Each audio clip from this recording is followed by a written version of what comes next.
Selfie.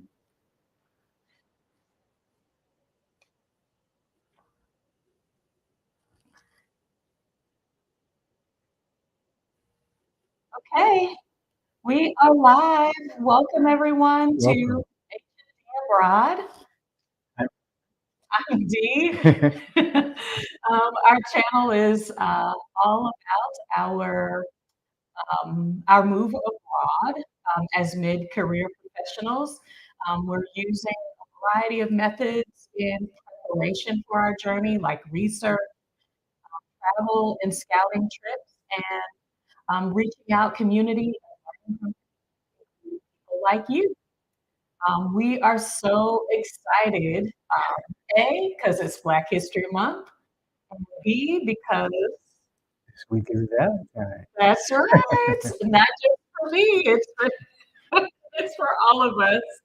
And so we decided to line up our some favorites that we had either brought forward on our reading list or just going back recognizing how those books have been an influence and are currently giving us a boost on our journey. So, do you want to start about why we are talking about books?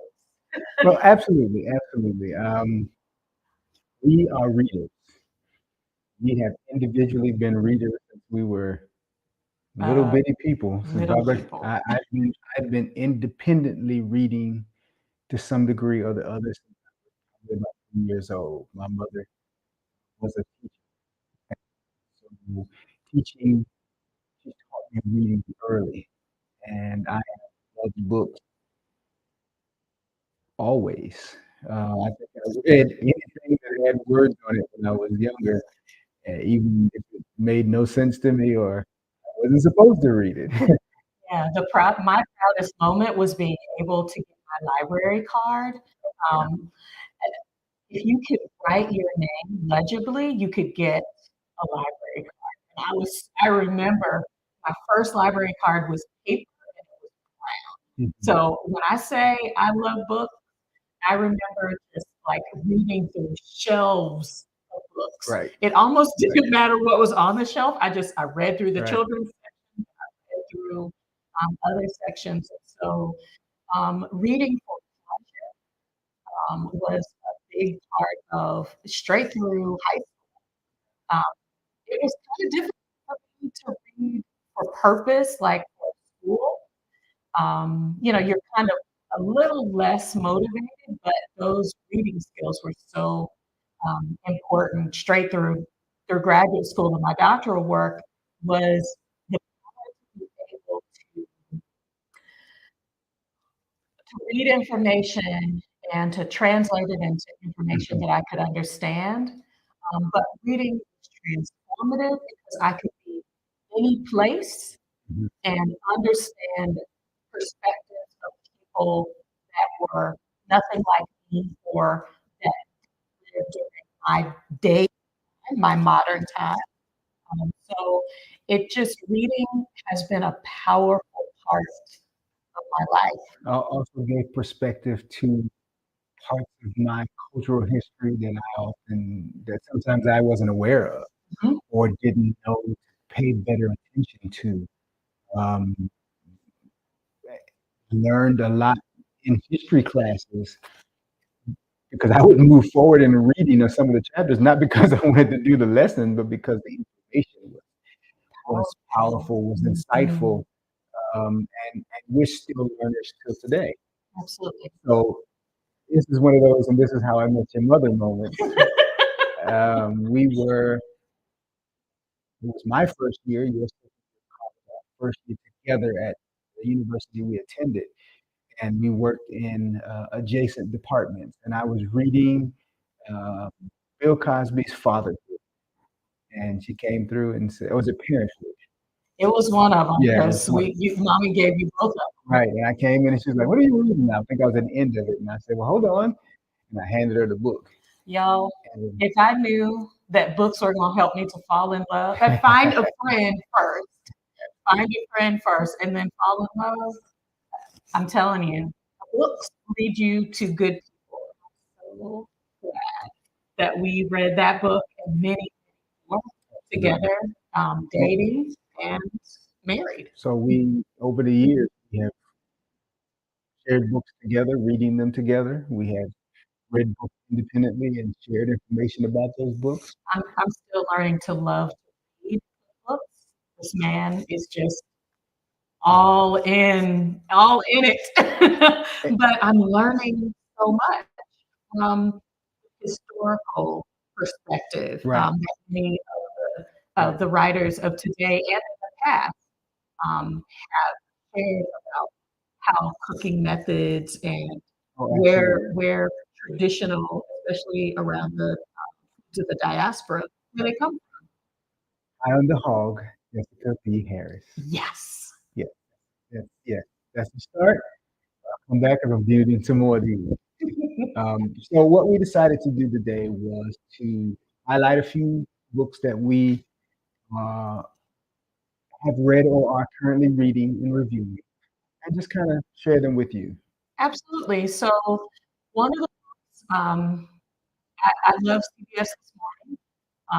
They interviewed Ilyon, who is the author of a documentary. Mhm. I love to read true stories, and her book is Master Slave Husband Wife. And so, just to start with kind of a brief summary of her book, is the story of William and Ellen Craft. They we're talking about in the early to mid 1800s. Mhm.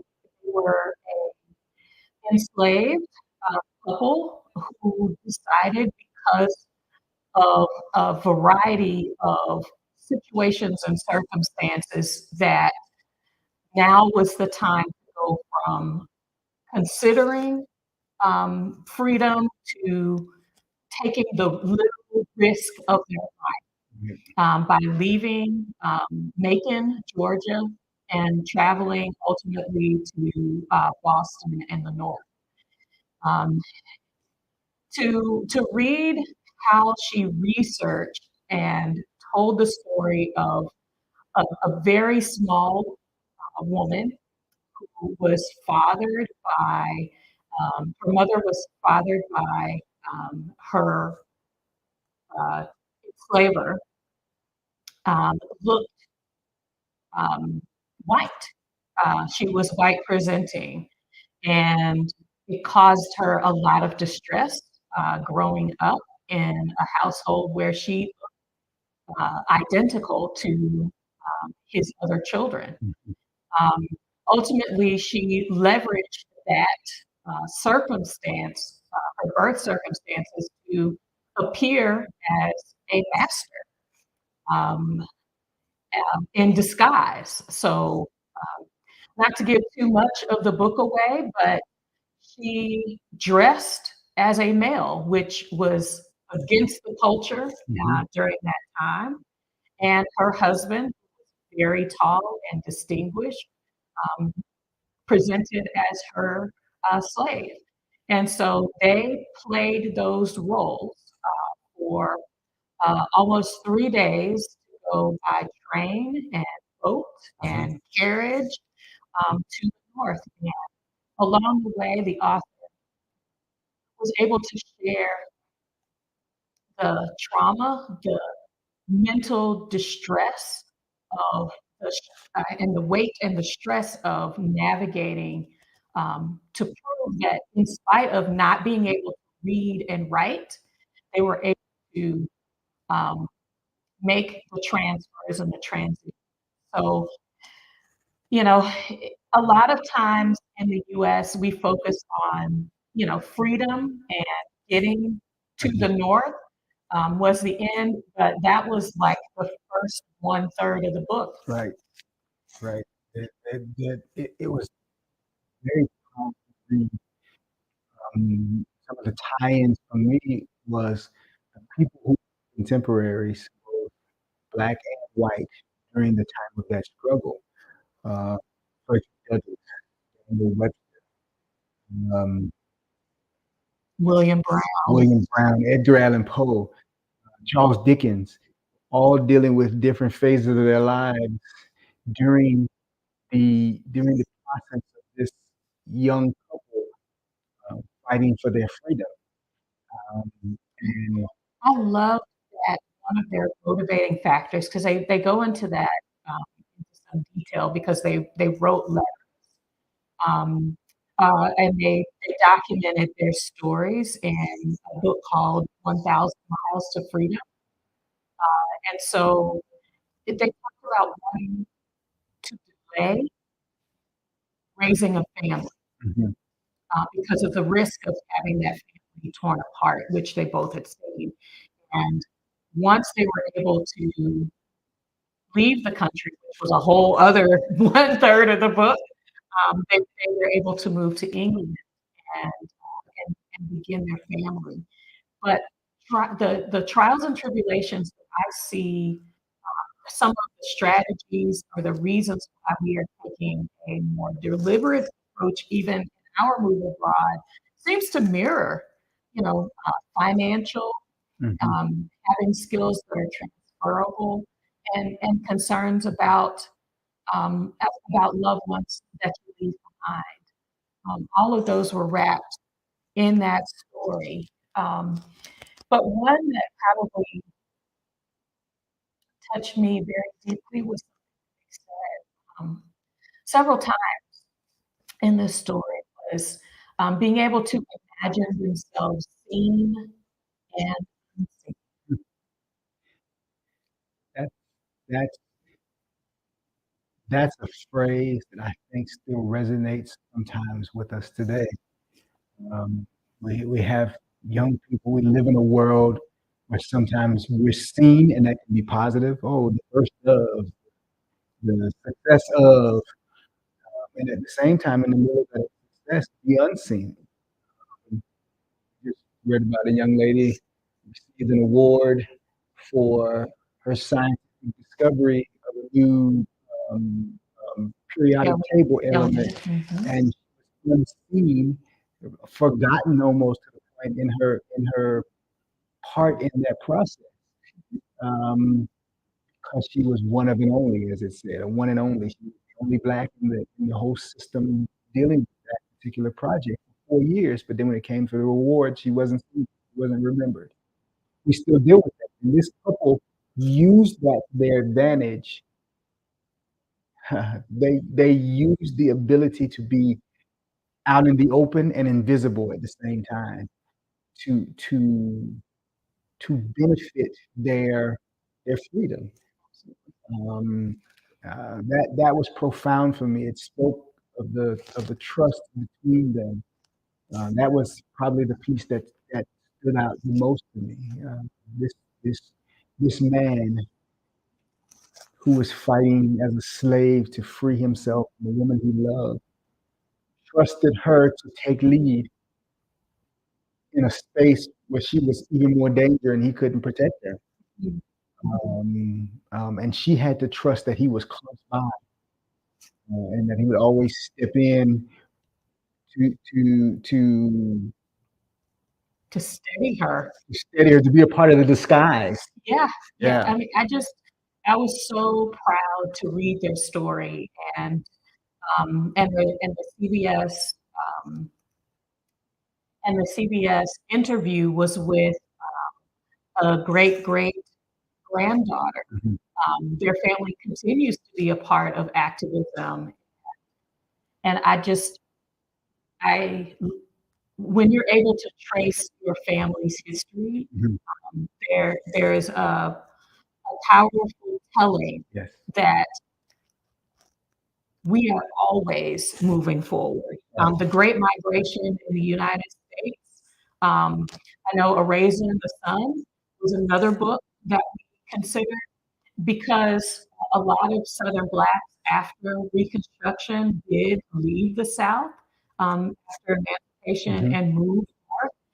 We thought, we're going to benefit from better jobs and less discrimination. But Jim Crow, the idea of Jim Crow, the legislation of Jim Crow happened in the North.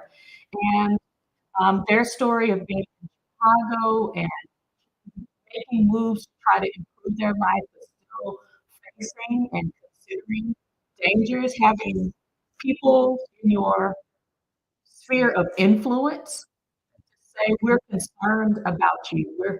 If you go over there, you're going to face danger, discrimination, and segregation, regardless of what you can afford, will always. That did not deter the heart of a mother Mhm.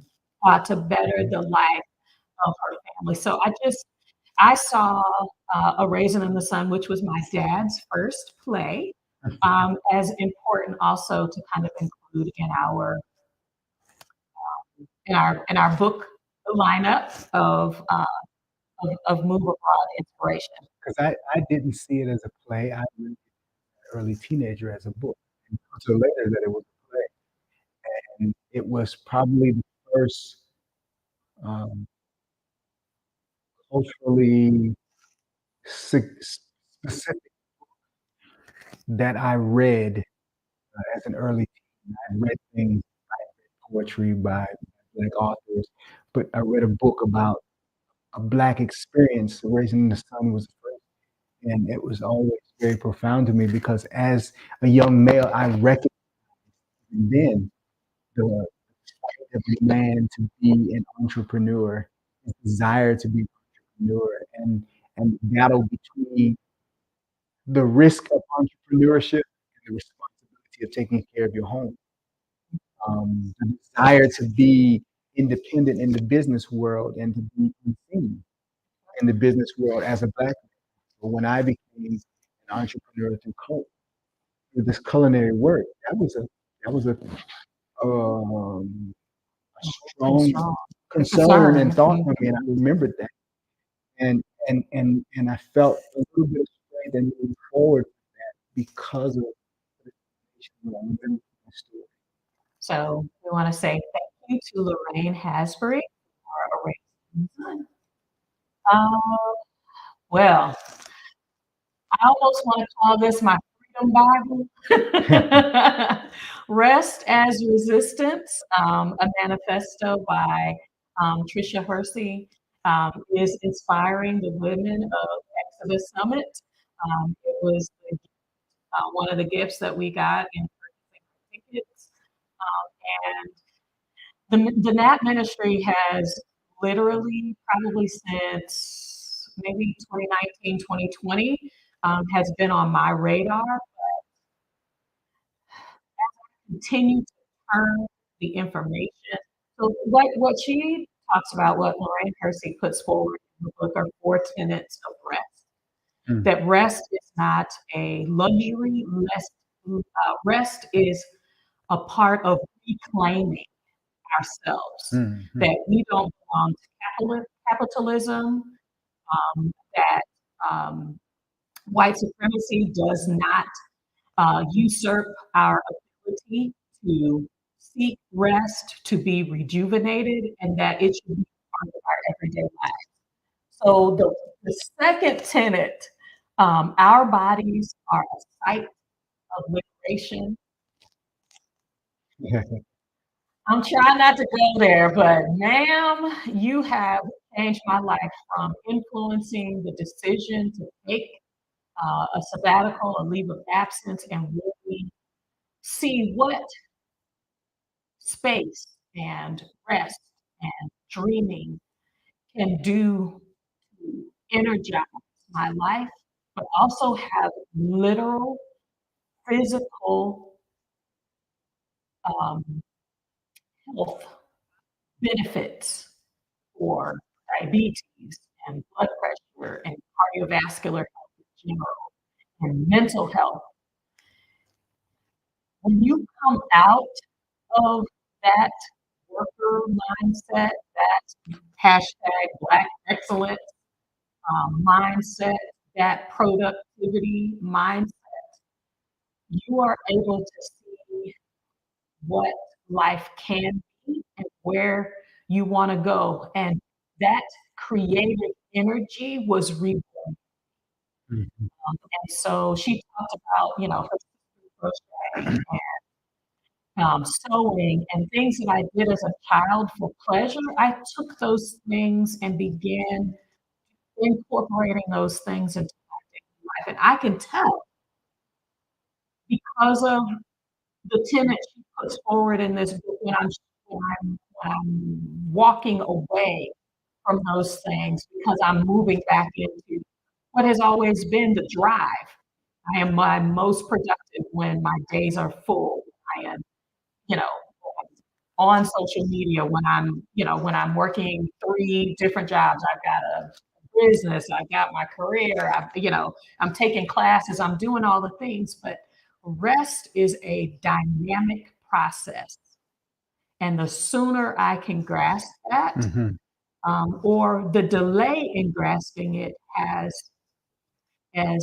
she said, her father was taken by a mindset of productivity.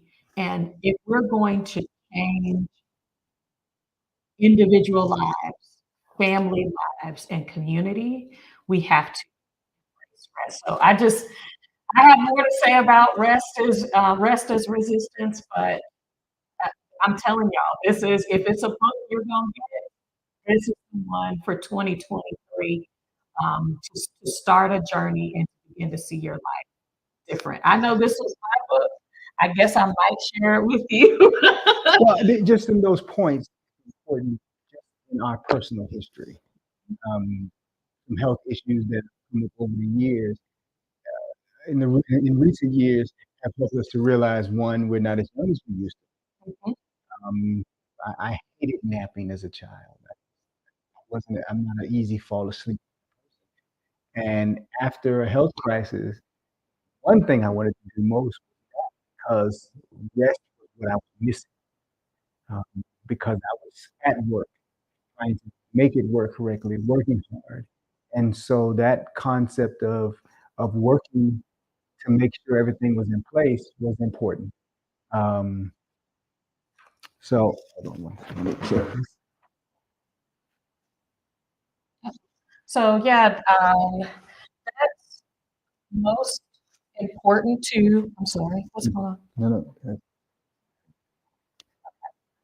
keep going. Sorry. Okay. Technical difficulties. Okay, so the next book is actually the one that Herman read, the songs of. The Love Songs of W.E.B. Du Bois by Honoré Fannin Jeffers. I'm still in the mix of that one. I'm really enjoying. It's a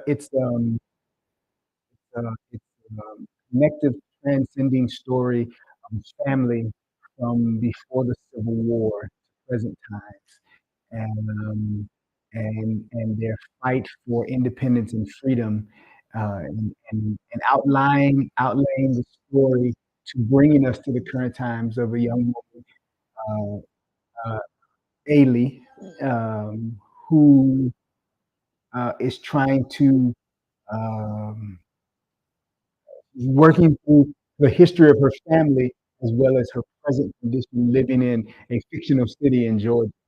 And that that historical look, that's become a big part of my life.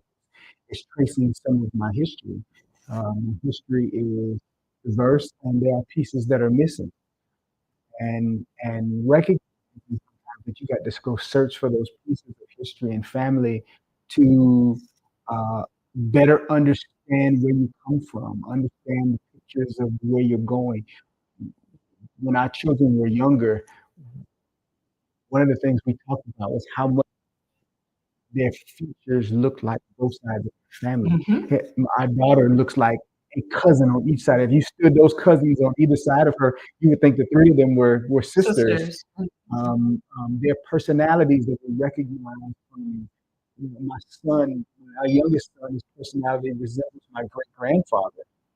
Um, those things intertwined, and so when you have missing pieces, like you have on part of my family, you wonder sometimes where that some of those you're trying to deal with some of those personalities and characteristics and and and and ambitions or fears this story kind of delves into some of that, and it is some of it is in po prose, therefore all the songs, the spiritual song, and as a tempting poet when we were dating, and as a strictly amateur poet when we were dating, that is impressive. I like the flow of the storyline. Absolutely. I just I did not read a lot of W.E. Du Bois, growing up, and so these are touchbacks or catch-ups, I Mhm, guess I mhm, should say, mhm. with a lot of the books that we're talking about, Agreed. today. So, um, let's see. You wanted to Oh, yes. Okay, so, a book we're gonna, all of the books, that we're referencing today will be in the description, and so I found this book as a part of a broader, book list, put out by WBUR Boston, so, it's called Kiki Gazpacho, Life, Love, and So if you all don't know, my love of singing, um, Lori Thorpe wrote this book about growing up in Wisconsin. Um, there are not a lot of Black people in Wisconsin, and so I related to her story. When growing up, I attended a uh, where I was either the only Black person in my Mm, grade, or I might have been the only Black person, uh, or one of a very few in the school. So you kind of struggle with being Black and Black in the Black part of your life, at home with family, at church, and then kind of trying to navigate survival. And sometimes I call it, whether it was trying to make my classmates feel comfortable with me or where I didn't, where I was not threatening. And I mhm, know how triggering that can be to some people to hear a Black person say that about being in minority environments. But when you think about my parents are parents of the civil rights movement and their grandparents were, the direct descendants of those enslaved, we have been taught generationally on how to survive, um, and not necessarily taught the voice of how to be empowered in your Blackness and to be your full authentic self. And so she's starting her journey, first it's thinking about and desiring, to live abroad is study abroad program, and recognizing some of the same kind of historical things and struggles she had growing up didn't go away just because she moved to a different place. mhm, And that's something that people in the Move Abroad journey may not recognize is, you know, some of the things, the battles that we have around segregation, or discrimination or feeling discriminated,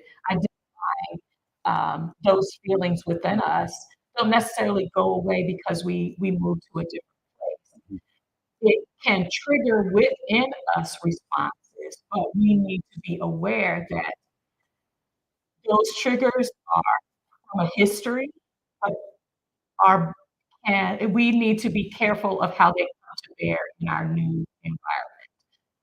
And so that this is one of the books that I'm using to kind of look at what that looks like from someone else's perspective as I watch different YouTube channels and see how people are asking the question, is it safe mhm.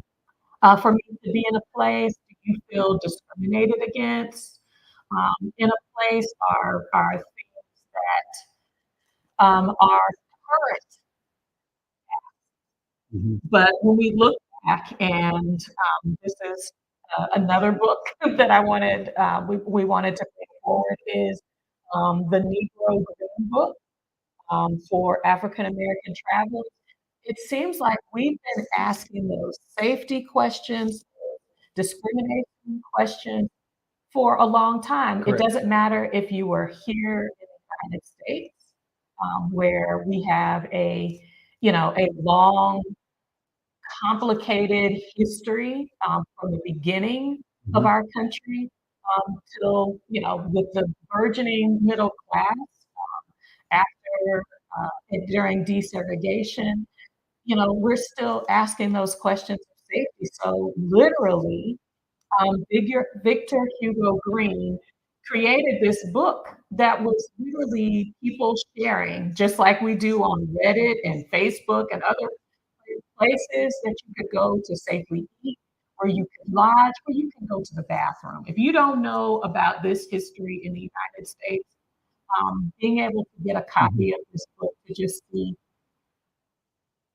the impact. I remember growing up and my parents packing our blue and white igloo cooler Right. into the trunk, and my mother with young girls deciding it was safer to use the restroom on the side of the road than it was to pull into a gas station where you didn't know what happened, because we were traveling between Alabama and Mississippi on many of our Right. trips.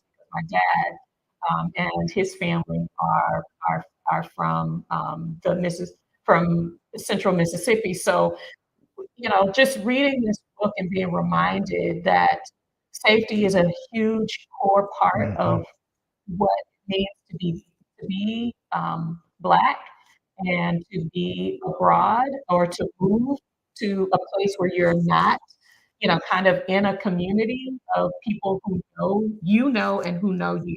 We were we traveled a lot. I mentioned it on other broadcasts, but I remember driving through Florida, which is my home growing up, and there was still at some of the rest stations, white only signs were the units where white only signs were still up, even though they were clearly desegregated at that time. Mhm. But those signs were still up, like it was okay for it to still be there.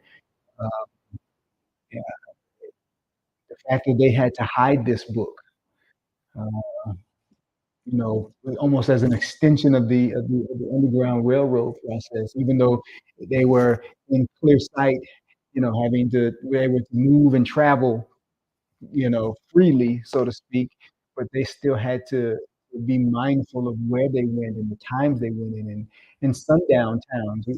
I came to Alabama in 1992, and I remember when we were dating, we were in different parts of the state and traveling up and down, and people would say, Don't "Don't stop stop. in that city if it's late.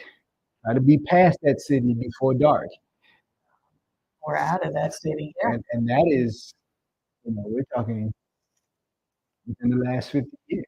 That is um, that is still disturbing that when our children leave, we still have to give them The be talk. to be mindful ofs That's when they're out and about. Uh, right. that probably leads to my one of my books by Nathan Jones, A Black Man in Europe.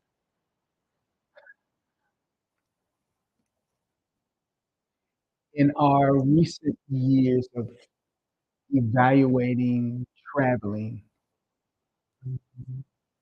now, and maybe I should be more specific of moving abroad. Mhm. I have always been open to the concept of traveling through just about any country. Experience, knowledge, I don't want to miss out on that opportunity. I have to honestly say that I have had some hesitation about Europe on a whole because there's still, in my mind and understanding, a lot of questions about how I, as a black man, will be treated abroad in ways that are primarily not of my makeup. Um, it is easy to say, um, Well, they don't treat me like they treat me in the US. Or at least they Yeah, and that's not okay. Not to say, well, it's not as spiritual, not as graphic, it's not as aggressive, and therefore it's not okay. In this book, um, Jones personally travels through Europe and and outlines his experience traveling through those various countries, townships, and it's great to hear the voice of a man trying to see the world, and and in parallel, paying attention to how the world is seeing him in spaces that they didn't expect him to be, with knowledge they don't expect him to have, interactions that they aren't prepared to have with him or are prepared to have him in their own way or understand. And that was impactful to which flip leads me to my last book. It's called Yet a Stranger. Why Black Americans Still Don't by Deborah Mack. That title says it all. Yeah. Yeah. It says it all. Where are we currently in the struggle of how we feel at home? Why are we moving abroad? What are our reasons to move abroad? Part of our reasons for moving abroad is financial opportunity, financial growth, financial building. It's for health reasons, but there is an underpinning of I want to feel comfortable wherever I walk. I want to feel like a human and Mhm. not just as a black person.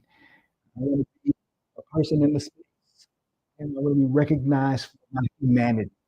That unseen component that weaving through since talking about Ilyon book. I think that was one of the nice things that I felt in Mexico City. I, I just felt like I was a person and not racially identified. And don't be confused. It's Yeah, not that they don't. They're not that they don't we didn't think that they recognize didn't it. recognize it. See us. Like I told her the whole trip we were there. The women in Mexico were constantly looking at her hair. They would watch her walk down the street. They would look at her hair. But nobody tried to reach out and grab her hair, touch her hair. Nobody followed us down the street. Nobody followed us where we were going. She was a woman with interesting hair, and that was that's a Was pride moment.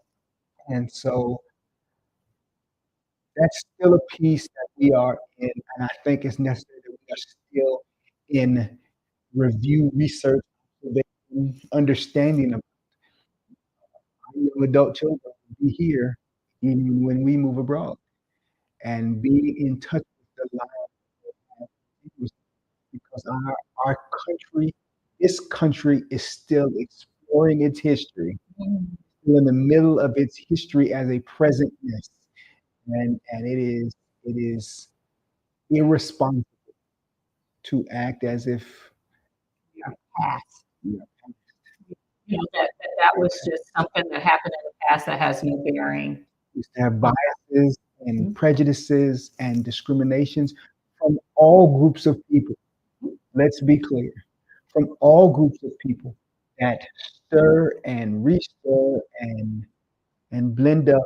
And I don't know if it'll ever be resolved. Definitely not in our lifetimes. I don't expect. But if we aren't continuing to find ways to converse, Mhm. to understand it, then it will be nothing but misunderstandings. And Well, I mean, this channel is all about